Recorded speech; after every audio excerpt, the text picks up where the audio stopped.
नमस्कार दोस्तों, मैं सरोज श्रीवास्तव आप सभी का Hindi language made easy for you में स्वागत करती हूँ। आज हम हिंदी कुछ इस प्रकार पढ़ेंगे जिससे कि वो हमारे लिए आसान और रुचिकर बन जाए। आज हम आपको कारक और उसके भेद समझाएंगे। देखिए, हम जब भी कोई वाक्य बनाते हैं तो वह शब्दों को जोड़कर ही बनता है। शब्दों के बीच उचित संबंध का, की, के, से, के लिए, ये सब जोड़कर ही वाक्य बनता है सही ढंग से। यही कारक होते हैं। तो आप देखिए, कारक कहा जाता है, इंग्लिश में कहते हैं उसको केस। कारक शब्दों को वाक्य का रूप देते हैं। यदि कारक ना हो तो बिखरे हुए शब्दों का अर्थ समझना असंभव हो जाएगा। ये आप देखेंगे यहाँ पर कि बिखरे हुए शब्द क्या हैं। ये देखिए, जैसे हमने कुछ शब्द लिए, मित्र, रावण, राम, रावण, बाण, सीता, लक्ष्मण, वानर सेना, अयोध्या, लंका, मारा। ये सब शब्द अलग अलग हैं। अब आप इनको जोड़ेंगे तो तभी ये वाक्य बनेंगे। वाक्य कैसे बनेंगे? इन शब्दों को वाक्य का रूप उचित कारक लगाकर इस तरह दिया जाएगा। देखिए नीचे वाक्य है, हे मित्र। हमने मित्र के पहले हे लगाया, ठीक है। राम ने रावण को बाण से सीता के लिए लक्ष्मण और वानर सेना के साथ अयोध्या से बाहर लंका में मारा। आपने देखा कितने तरह के कारक इसमें जुड़े हुए हैं, तभी जाकर ये बिखरे हुए शब्द वाक्यों का रूप ले सके। संज्ञा व सर्वनाम के जिस रूप से उसका संबंध क्रिया से जाना जाए उसे कारक कहते हैं। तो संज्ञा व सर्वनाम के जिस रूप से उसका संबंध क्रिया से जाना जाए, संज्ञा और सर्वनाम का संबंध क्रिया से बताया जाता है, जो वही कारक होता है। कारक 8 प्रकार के होते हैं। अगले पेज पर आप वे 8 प्रकार व चिन्ह देखेंगे। कारक के भेद। जब हम स्कूल में पढ़ते थे तब कारक के भेद याद करने का एक बहुत ही अच्छा तरीका हमको हमारी अध्यापिका बताया करती थी। कविता के रूप में आप कारक के बोलिए।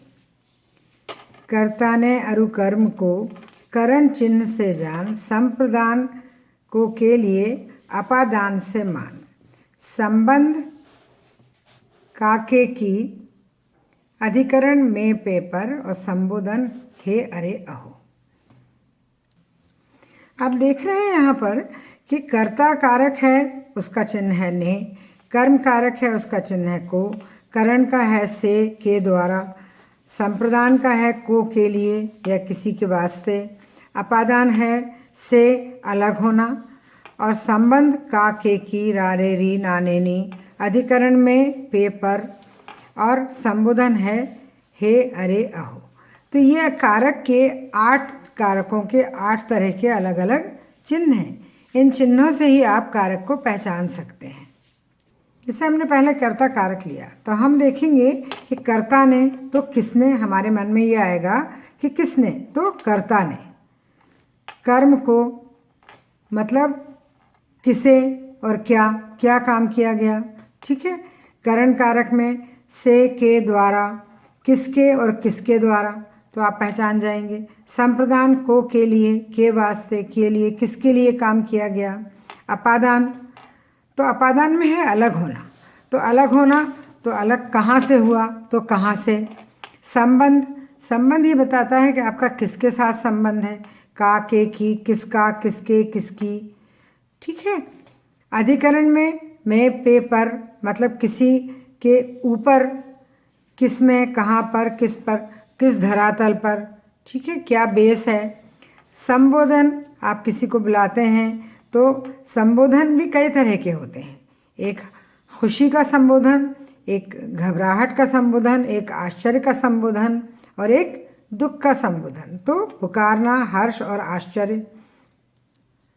सबसे पहले हम लेंगे कर्ता कारक। कर्ता कारक का चिन्ह क्या है, ने। शब्द का वह रूप जिससे क्रिया करने वाले का बोध होता है। जैसे अभय ने पत्र लिखा, तो क्रिया करने वाला कौन है, अभय। तो उसने क्या क्रिया की, पत्र लिखने की क्रिया की। तो ये पता लग गया हमको कि कर्ता कौन है, अभय है कर्ता। किसान ने बीज बो दिए, तो बीज बोने का कार्य किसने किया? किसान ने।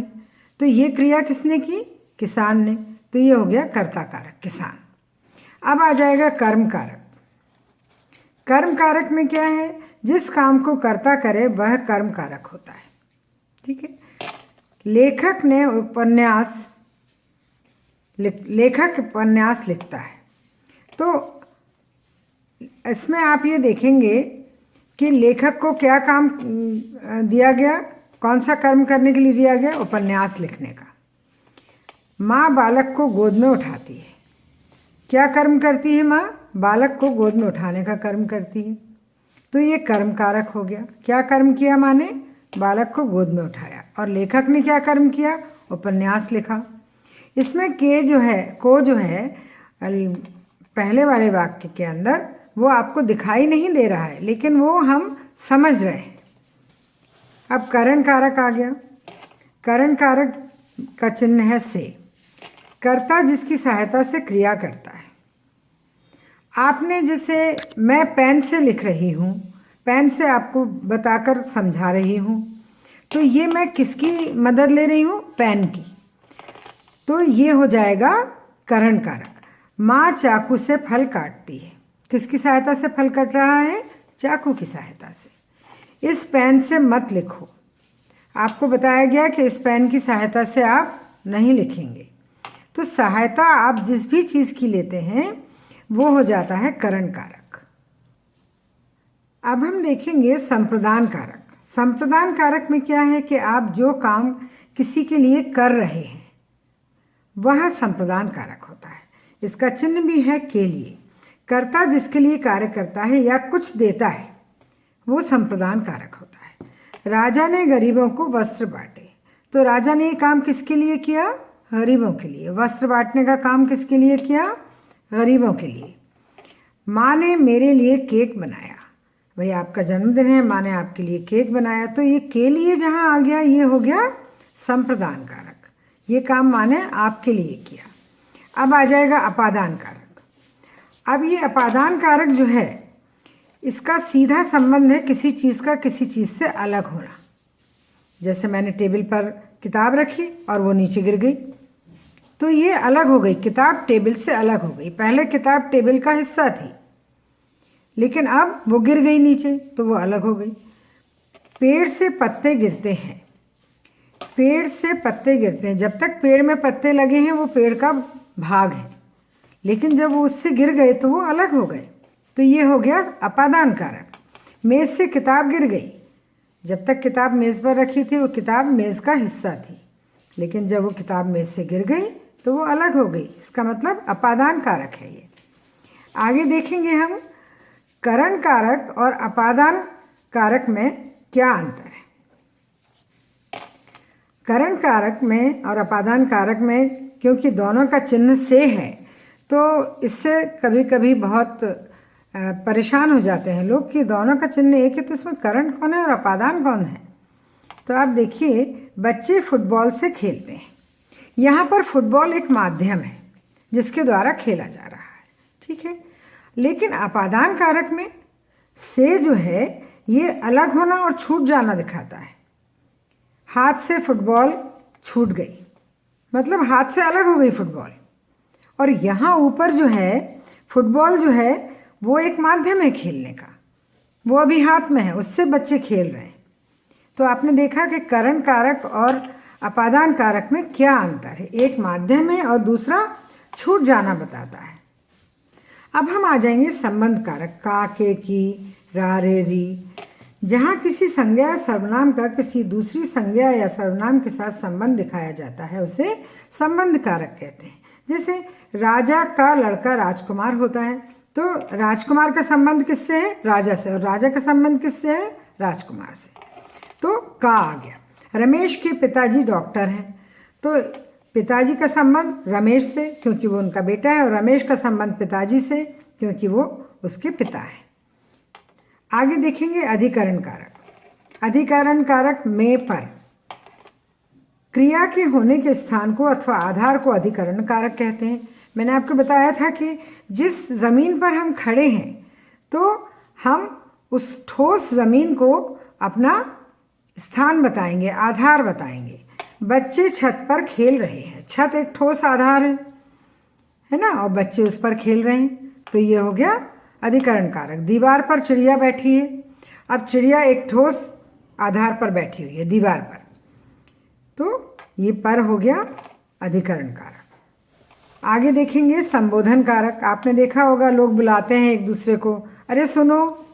किसी को संबोधित करने, बुलाने, पुकारने अथवा सचेत करने का भाव है, वो होता है संबोधन कारक। अरे बच्चों इधर तो आओ, बच्चों को बुलाया जा रहा है कि भाई तुम इधर आओ। हे अर्जुन तुमने क्या कर दिया, मतलब बच्चे से कुछ गलती हो गई, बच्चे का नाम अर्जुन है, कि भाई ये तुमने क्या कर दिया। या कहीं सामने से देख रहे हैं कि कोई गड्ढा आ रहा है और बच्चा भाग कर आ रहा है, तो उसको रोक देंगे, अरे रुको। तो ये क्या हो गया, संबोधन कारक हो गया। आशा है आपको कारक समझ में आ गए होंगे, बहुत साधारण ढंग से समझाए गए हैं। और फिर भी अगर आपको कोई भी इसमें शंका हो या आपका कोई प्रश्न हो तो अवश्य पूछिए। आशा है आज की कक्षा ने आपका ज्ञानवर्धन किया होगा। यदि आपके कुछ प्रश्न हैं तो मुझे आप ईमेल द्वारा सूचित कर सकते हैं। मैं आपके हर प्रश्न का उत्तर देने का पूरा प्रयास करूंगी। अंत में अगर आपको मेरा वीडियो पसंद आया है तो आप मेरी चैनल को सब्सक्राइब करें, लाइक करें, शेयर करें और बेल आइकन को दबाएं। नमस्कार।